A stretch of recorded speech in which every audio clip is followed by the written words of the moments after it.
జల సౌదాలో రాష్ట్రంలో నీటిపారుదల ఉన్నతాధికారులతో వీడియో కాన్ఫరెన్స్ నిర్వహిస్తున్న నీటిపారుదల శాఖ మంత్రి ఉత్తమ్ కుమార్ రెడ్డి పాల్గొన్నారు. నీటిపారుదల శాఖ సలహాదారు ఆదిత్యనాథ్ దాస్, నీటిపారుదల శాఖ కార్యదర్శి రాహుల్ బొజ్జా, ప్రశాంత్ పాటిల్, ఈఎన్సీ అనిల్ తదితరులు పాల్గొన్నారు. ప్రాధాన్యత ప్రాజెక్టులను సాధ్యమైనంత త్వరగా పూర్తయ్యేలాగా చర్యలు తీసుకోవాలన్నారు. మంత్రి ఉత్తమ్ కుమార్ రెడ్డి ప్రాజెక్టులలో క్షేత్రస్థాయిలో ఉన్న సమస్యలను గురించి పనులు పూర్తి చేయాలన్నారు.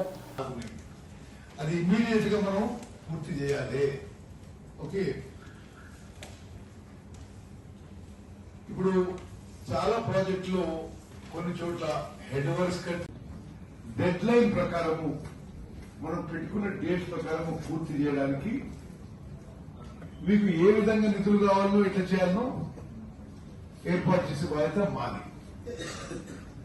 డెఫినెట్లీ ఇది అమూల్యమైన ప్రజాధనం.